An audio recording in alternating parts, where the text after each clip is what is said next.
Well, first, again, I want to say thank you for taking the time to even meet with me. Yeah, But first, if you can you just introduce me to who you are and the ministry that you're involved in? Yeah, my name is Matt Judkins, and I'm the senior pastor and founding pastor of Renwal Church in McAlester, Oklahoma. Mm-hmm. Been in ministry, just over 20 years now. So. Yes, sir. And you are the founding pastor. So, Yeah. When was the church planted? Yeah. So our first Sunday was September 11th, 2022. Mm-hmm. So we've been a church for about 3 years now. Mm-hmm. Well, a little over 3 years. Mm-hmm. And what would you say when I think of church plants? Really, one thing that really comes to my mind is a strong sense of community. Starting with a smaller group, starting with planning something. It reminds me of the early church in a sense. How do you incorporate that aspect into the congregants, helping them see how it's about the community that we're creating, not the building that we're in? Yeah, so one of the great benefits and advantages of planning a church is that you get to establish the foundations. Mm-hmm. And so when you come into an existing church, there are foundations that have been laid for many years. Mm-hmm. And sometimes you're working with those foundations, sometimes you're working against those foundations. And in a new church, the thing that I love about it, but it's also a big challenge, is you get to sort of establish the DNA from day one. Mm-hmm. And so you do have to be pretty clear and adamant about what your values are, what's important to you, what's not important to you. Mm-hmm. But the great thing is you don't have anyone saying we've never done it that way before, because well, this is the only way we're ever going to do it, unless God leads us to change or shift some of these things. Mm-hmm. Now, also with a church plant, a big thing is vision, your mission statement. Yeah. Now, you've already kind of told me it's a little different here. I've looked at the site, trying to just examine what I know. Yeah. But can you kind of explain coming up with that vision? Was it something you feel? Yeah. So we don't have what I would call the traditional mission or vision statement, and I've been part of churches that have my whole career up until planning this church, and I've found that you have your kind of idealized vision statement, mission statement, and unless you're constantly teaching it to people and constantly reinforcing it, it just becomes kind of a thing on your website that doesn't really help identify who you are. Yeah, no, for sure. And so to me, I think it's more about culture building, and if your culture is strong enough, people are going to recognize, oh, this church is about X, Y, and Z. Mm-hmm. And so, our vision statement, I guess, would be more of the founding scriptures for the church. And so that would be like Romans 12:1 and 2, where it talks about renewing your mind, which is kind of the scriptural biblical piece of how do we form followers of Jesus Christ, not just get people saved, but get people formed and transformed. So that's from there. And then another piece of it, and really where our name came from in the first place, is Isaiah 61, where it talks about, well, that's where Jesus preached his first sermon from that passage. And then one of the verses there, it talks about restoring the broken, or renewing the broken cities, and building oaks of righteousness. And so as we're transformed, then the city gets transformed as well. Mm-hmm. And the other is a passage in Titus that talks about the renewal of the Holy Spirit. Mm-hmm. And so our identity really is a church that holds the scripture fully in one hand and the power and presence of the Holy Spirit in another hand. Mm-hmm. And so I like to describe us as a word and spirit church. Mm-hmm. And I think we don't have a vision statement that says we exist for the word and for the spirit to transform and renew lives in cities and nations. But like, if you're here long enough, you're going to see like that's kind of what our heart is. And you can see it in how we preach, how we teach, how we lead. Word and spirit really is what's central to our identity, I think. Now, something that, especially since I've been involved with the AG, I've only went to AG churches. Yep. Something with starting a church as non-denom. Is there any? Now, this is just me, just curious. Is there any problems with? And I wouldn't necessarily say problems, but with new believers that are coming to the faith that have just started going to your church, trying to understand your principles without saying, "Oh, well, it's this church, it's Presbyterian, it's this, it's that." when we first started, I mean, we had some options of coming under a denomination. So I was a United Methodist pastor for 17, 18 years. And I left because of just disagreements with the denomination over human sexuality, how they approach the Bible, that sort of thing. And when we planted this church, we were approached by the more conservative Methodist denomination and asked if we wanted to come under their wing and that sort of thing, which I could have easily. You know, my ordination got transferred to it pretty much immediately. But what we found is having a denomination attached to our name actually confused people more than it helped people. And so we had so many people who tried us, and they're like, are you guys Methodist or what? And at first we're like, we're discerning this, we don't know just yet, we want to follow the Lord's leading in this. But what led us to settle on being non-denominational, besides those conversations, was basically, it was a greater benefit to be non-denominational than it was to be any denomination. Then we could say, well, this is how we are, this is what we believe, this is what we stick with. Now there's problems with any denomination or lack of denomination in terms of supervision and oversight and all that, but we just have navigated that internally and prayed through it all. And I'm accountable to our leadership team, and I have personal accountability with pastors and friends like that. But we have clear processes if I ever go off the rails, that they can get rid of me easily and that sort of thing. And so everything that a denomination normally would provide, I think we have provision for. And so most people just ask us questions when they come in, like, what do you believe about this? And it's easier just to have conversations with them and not say, oh well, we're Assembly of God, or we're Southern Baptist, or we're Global Methodist, or whatever it is, because most people aren't going to do the homework to figure out. I mean, you know how it is. I mean, how many AOG people know what they really believe anyway as a denomination? And now with being non-denominational, of course, you don't have someone overwatching, but you set parameters and guidelines that you can kind of stand by. And now, with that accountability, how do you kind of set that up? Is that with is there certain bylaws you've written into? Yeah, we have bylaws, and we have our kind of theological statement and bylaws and all of that.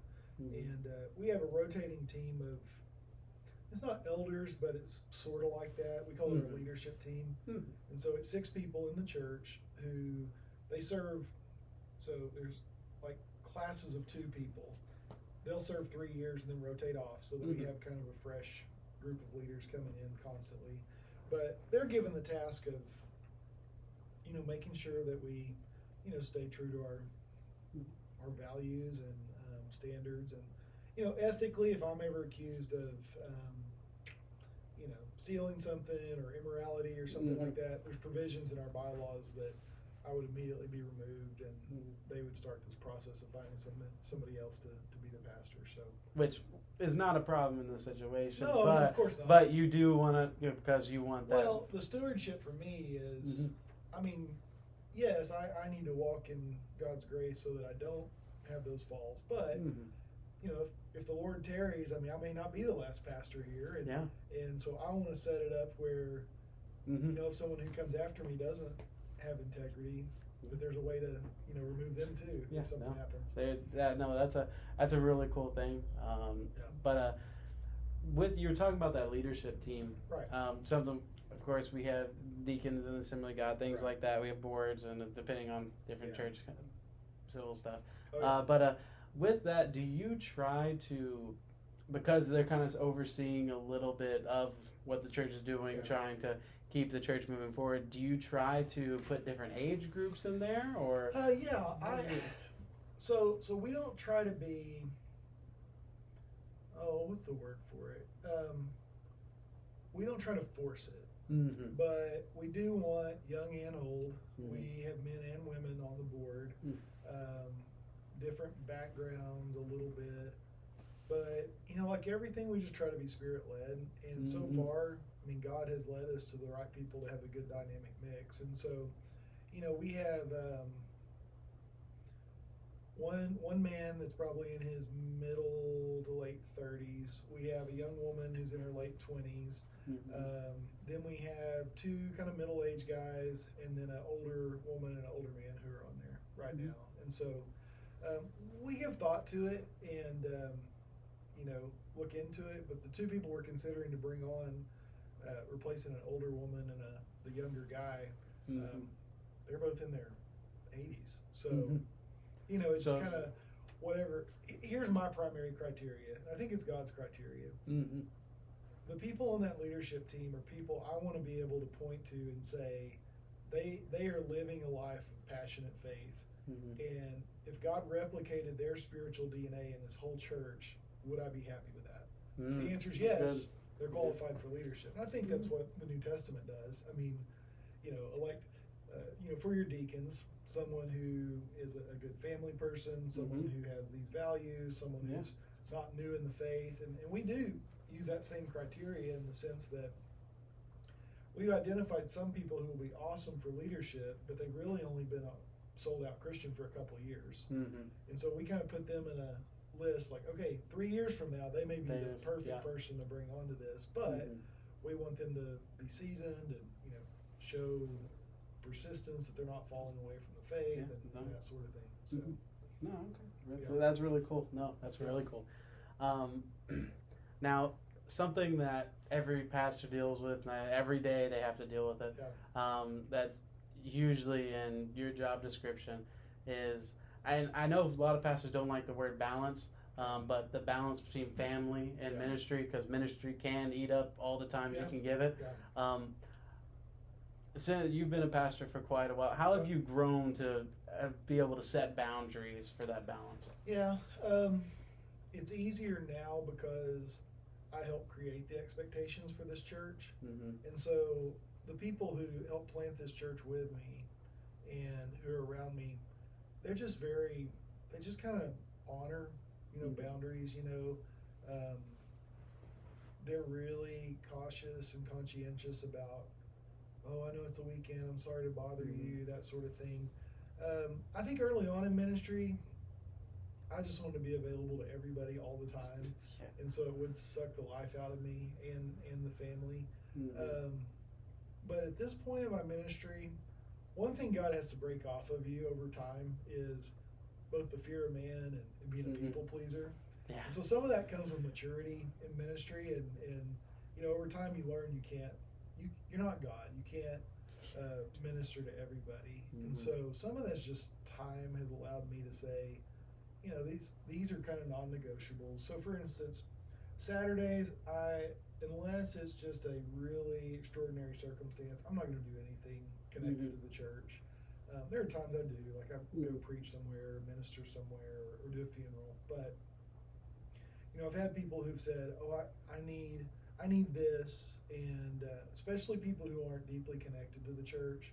I can only meet on Saturday. Well, I'm sorry, I can't schedule that on Saturday.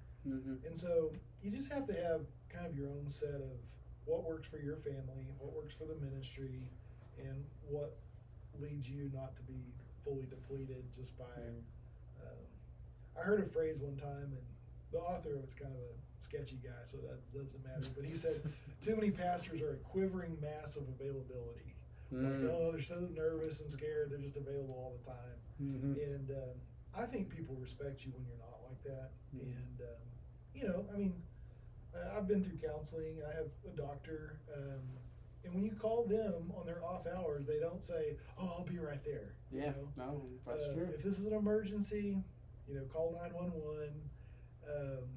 Now, are there things that are spiritual emergencies? And if somebody calls me midnight on a Saturday, they need to get saved, fine. I'll drop everything. My wife's super understanding. My kids are understanding. Someone's in a terrible accident. They need you to come to the hospital. That's fine. We're small enough. It doesn't, just take away my time or anything like that. I think the harder thing for pastors is turning off your care and concern for the church in your downtime. So that I don't know if I'll ever figure that out. So even on a Saturday that I'm off, I'm already getting prepared for Sunday, and I'm sort of struggling to be fully present with my family and and that sort of thing. But I think that's just the nature of ministry in general. Oh yeah, no, that's what I when I was interviewing the pastor from Long Grove, he said one thing that he said, even on your Sabbath, your day that you take, and you're trying to get away as much as you can. He said, even if I go do something I love, he said, I'm always going to be thinking about it, and it's hard to. He said it's hard to develop that sense of just turn it off, and just because it's your heart and your concern. It is, and well, one thing I think is interesting biblically. Paul is listing all this stuff he suffered through. He's like, I've been through shipwrecks and beatings and near death and this. And he lists this whole, litany of things that are just horrible struggles and battles. Mm-hmm. At the end of it, he says something that you can kind of miss if you haven't been in ministry. He says, and on top of that, I face daily the concerns and burdens I carry for the church. I mean, it's in different language, but that's basically what he says. Mm-hmm. And I'd never read that and understood it before until I was like, holy cow, he listed all this stuff that's really, really hard and physical and exhausting. And he includes the daily concern for the church as part of the suffering he endures as a follower of Christ. And I was like, that's kind of encouraging to me. You know? No, I'll struggle with it too. Yeah, no, I've never really thought about it like that. Because I've always, I haven't really been fully into ministry yet. So really understanding how, just your concern, your heart, which I'm involved with the youth group, and I think of the students all the time, but being able to put my time aside, sadly with school, I don't have the time I would love to have, but it's that you always want more for them than they have. Just like you have a spiritual hunger for more of God yourself, like on top of that hunger, you've got a hunger for the church, or in your case, the youth group.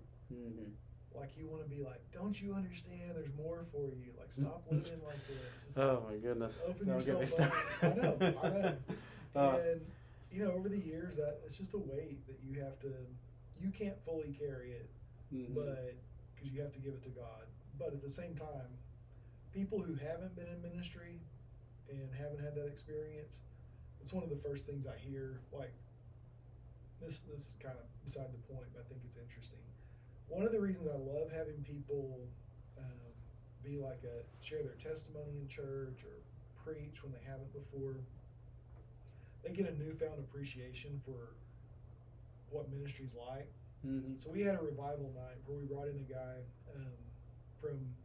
it's called the North Georgia Revival. And one of the things they do is they just encounter God through baptism. And so two of my lay people, I had them help like assisting people in and out and praying for people, and they hadn't done it before, but great guys. They were on my leadership team, and one of them come up to me afterwards, and this guy's a hard worker. Like, he's a contractor, he owns his own business, he works all the time, and he goes, I don't think I ever realized how spiritually exhausting ministry is. Like, so when you let people see behind the scenes and participate, it gives them a newfound appreciation. Like, then someone who preaches or gives a testimony, they'll say to me, you've been doing this every Sunday for 20 years? I'm like, but then they have appreciation, like there's a spiritual burden and a spiritual weight that they haven't really recognized until they get a chance to taste it. And you almost never get complaints from those people. You know what I mean? Like they sympathize, and I think it's healthy for the church to kind of have a awareness of, like, I despise when pastors are always on Facebook, like, you don't know how hard it is, or sharing a meme about, 75% of pastors are dead and burned out and this and that. Like, when a pastor shares that, I'm like, we get it. You have a hard job, okay? But if you let someone experience that for themselves, they at least have a perspective on it that you can't unless you've tasted it a little bit.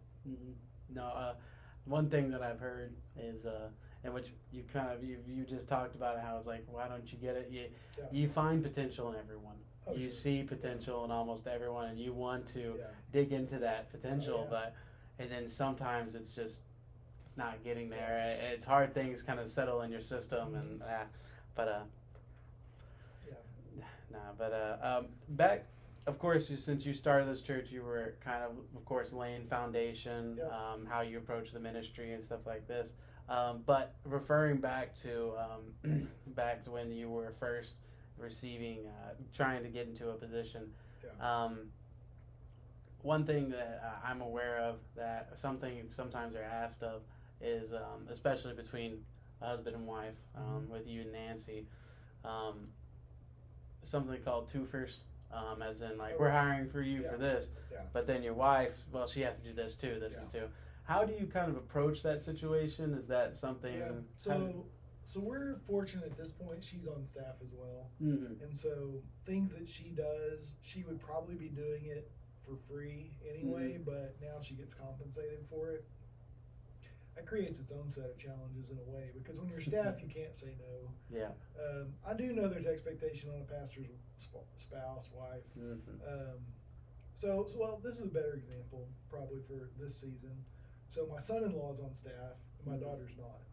But my daughter is basically our communications director and missions director. She plays the keyboard every Sunday, and you know, there is a real sense that everyone who comes on staff, we want to be aware of what their spouse is like, because all of them are fully engaged in ministry. Oh, yeah. I think you have to be really conscientious about expressing gratitude to both of them, because if you're not financially compensated, there needs to be at least some recognition, honor, whatever. And so we try to do that.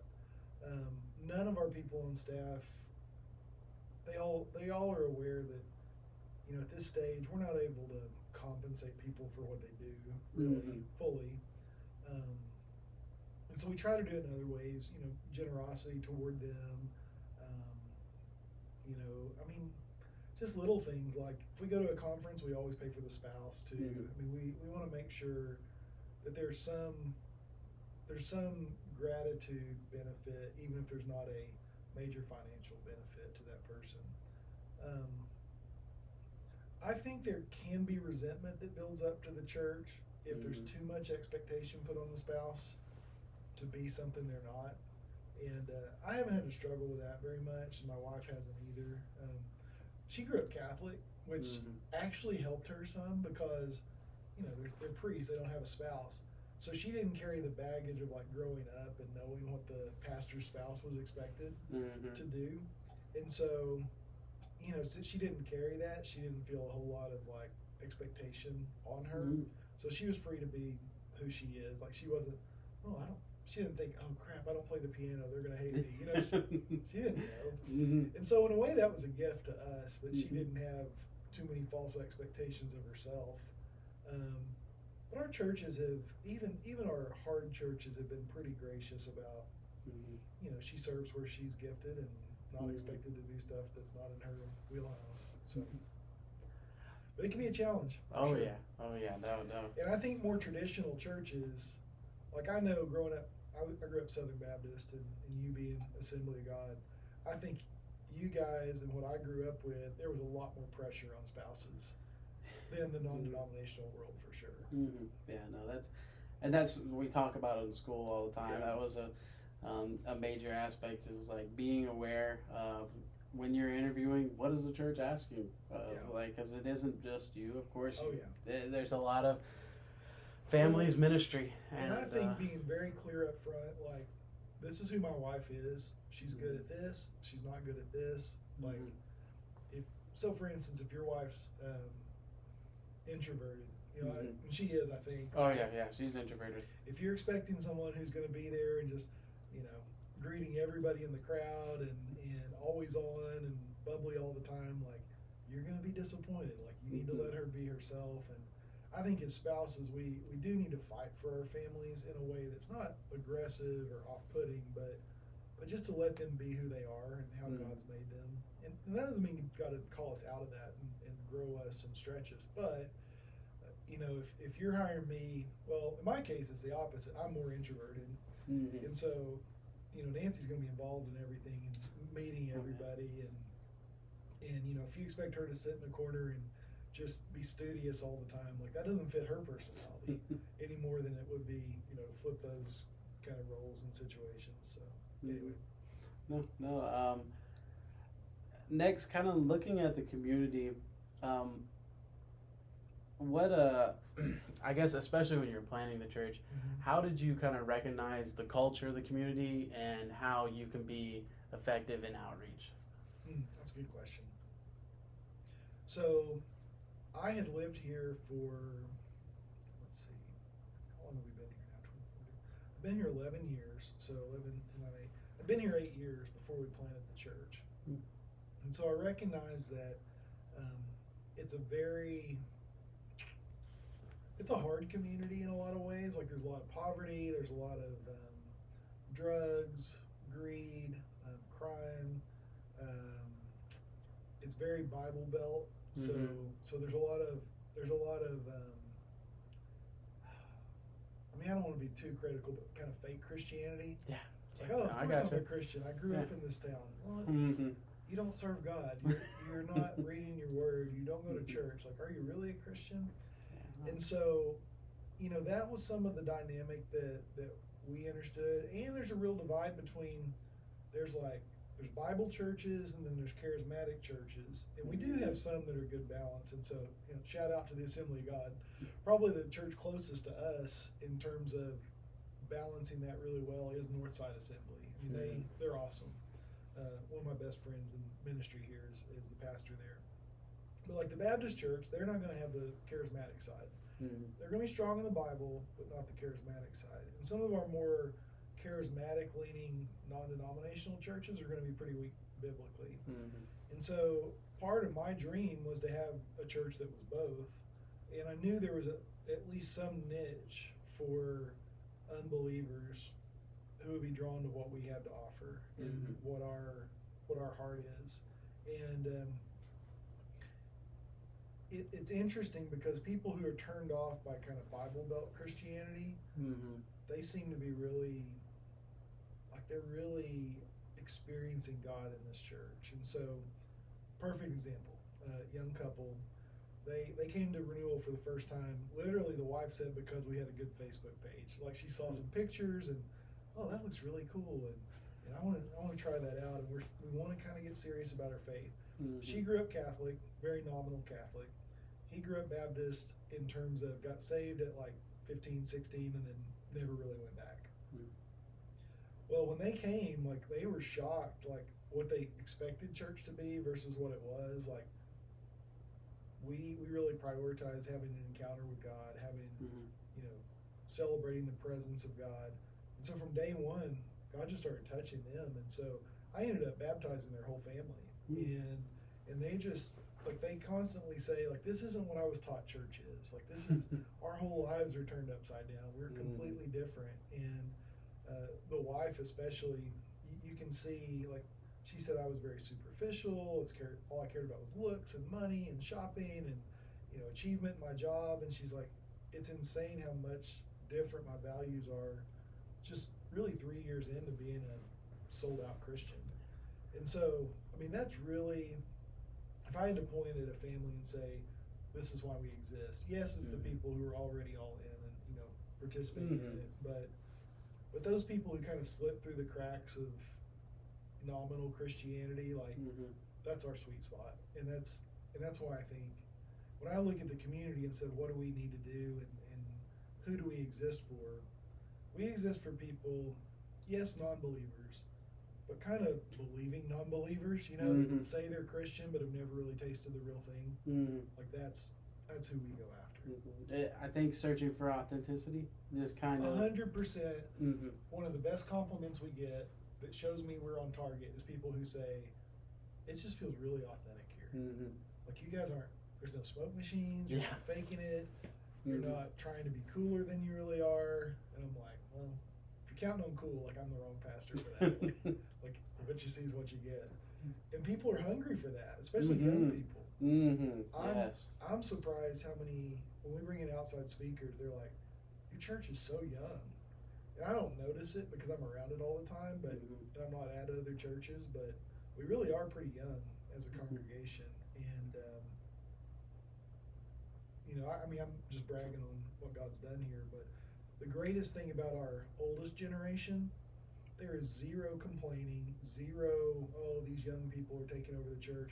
Like, they are cheerleaders and pouring into them and, like, celebrating it, which we honor our elderly people, but it's incredible. I mean, it really is incredible to see. But it's because they know. Well, here's a leadership principle for you. You didn't ask this, but this is free. Mm-hmm. One of my key principles in leadership is what you reward, you see repeated. Mm-hmm. So too many pastors reward complaints. Well, Mm-hmm. if I want to get the preacher's attention, I come and complain. Oh, if I want to have time with the preacher, it's really more about loneliness than anything. I just need to come and gripe all the time. Well, Miss Sue, come in my office and I'll pat you on the back and reward you for being a complainer. Mm-hmm. Well, if you do that, you're going to see that repeated over and over again. Yep. And I believe, like, what you reward both publicly in affirming it from the pulpit and privately is, Pastor, I've got this great story of what God did. Okay, Mm-hmm. tell me about it. I can't wait to spend time with you and hear about it. And people have learned pretty quickly around here that you don't get attention if you come in with a critical spirit and bad attitude. Perfect example of how the culture kind of helps shield you from that. We had a guy, he went to a small group leader. She's in her 70s, and he said, well, I don't like how they do X, Y, and Z. And I don't like that they do this. And she said, I think you need to repent of that because they're doing what God's called them to do, and you really need to repent because you're not seeing the full picture. Mm-hmm. So this guy comes up to me. I have no idea this conversation happens. He's like 80 years old. He's like, Pastor, I need to apologize to you. I'm like, I don't know that you do. What? He's like, well, I was kind of complaining, but she set me straight and she told me, that's not how we do things around here. And so I'm sorry I was complaining. I'm like, I've never had that happen ever in a church. But what it is when the leadership, even unofficial leadership, like a small group leader, when they understand like what you value and what you're doing and the heart behind it in the Lord, then they can be your advocate and they can be out there actually kind of discipling people away from bad behavior. Yeah. And it's a cool thing. Mm-hmm. I wish I had known that 20 years ago in ministry, but better late than never, right? Well, speaking of elders, and especially in the sense of with you having such a young generation of parents and being so young as a church, do you find a way to equip those elders to be spiritual fathers and mothers to those people, helping them kind of, because we try to. Mm-hmm. How do you actually try to incorporate that into the ministry here at Renewal? So one of the things we're very adamant about is having people together in the same room. Mm-hmm. So we do have a nursery up to like 4 years old, something like that, but we don't have a separate children's church. We don't have a separate, we have a youth group, but the youth are strongly encouraged to be just in the regular worship service. Mm-hmm. And there's times when we do training for different things. We've done trainings on healing prayer, deliverance, even like more intellectual type stuff, like where did we get our Bible? Mm-hmm. When we do those, they strongly encourage our youth to come to it. Mm-hmm. And so our 80-year-old is right next to a 15-year-old. And when we have our encounter nights, which is bringing in an outside speaker, more Holy Spirit focused, we have it with the youth. And so it's been real plain since day one that the youth and the elderly are equally involved in ministry. Mm-hmm. So on a Sunday morning, if I'm having a prayer team on both sides of the sanctuary, kind of ready to receive people for ministry, a couple of weeks ago, I put a senior boy with one of the groups and a 9th grade girl with the other group on the other side. And so there's no two-tiered system. Like they're in ministry. Mm-hmm. Sunday morning, God moved this really cool kind of way, and I got to lead this guy to Christ during the service. It's kind of wild. But I'm standing right, so in the front row, there's all these little girls. They're like, from 5th grade up to juniors in high school, and they're like all around me, like extending hands to this guy as I'm praying for him. And so they're right there in the middle of ministry, even on a regular Sunday. And so I think there's too much division between the ages in the church. And if you look back at the early church, they're all in one house. Mm-hmm. Like the kids are in the room, the teenagers are in the room. And if you want a teenager to grow up in the faith, put them around mature Christians who are older and show them like, hey, I need you to be, when you're 80, I want you to look like this lady. So watch what she does, model what she does. And vice versa, we constantly celebrate, when we're celebrating our kids, I'm conscientious to say, now listen, you guys who are 80, 90, whatever, like, you need to be here for them. Like we want you to be, like, take authority to pray for them and bless them and pass on what you've learned and wisdom for that. And so I don't know that we like specifically, I have taught about being a spiritual mother or father and the value that's been in my life, but I wouldn't say we do a specific training. It's just, it's kind of baked into the system that we're all in this together, and a win for the youth is a win for the kingdom. A win for the children is a win for the kingdom. And yeah, we do bring in mentors. Like, we take a lot of adults to camp with our kids, and we still do Bible school, which is kind of pretty traditional. But we almost have as many adult leaders at Bible school as we have kids, just because we want them all in it together. Which I think really opens how that creates that open spot for everyone is through that authenticity. With the youth and the children being able to feel like this isn't a superficial thing, worried about the expectation of what you're doing, but simply just being able to be in the service, and that's huge. That's huge, and no, it's very admirable. It's very.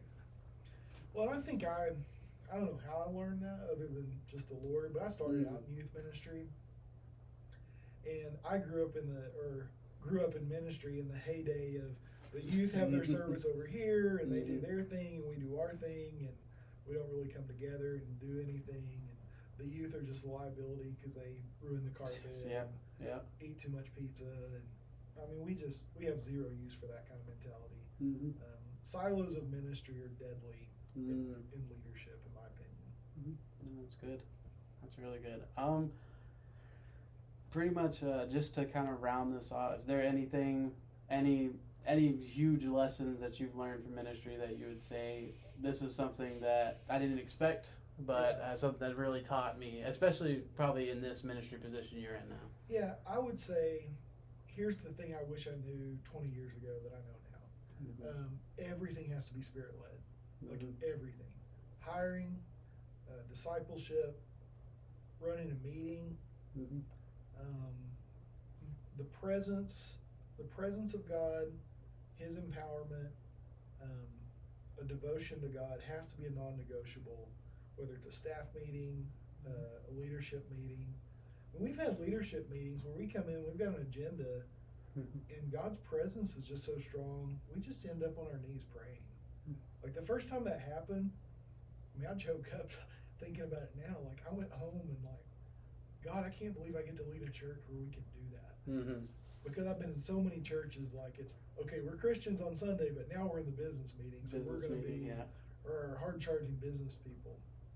If you get the right kind of spiritual leaders in those roles, they have business expertise and that sort of thing, but the primary criteria for a leader in this church is you need to have a rock-solid devotional relationship with God. And when you put those people in the right position, you're always dependent on the Lord.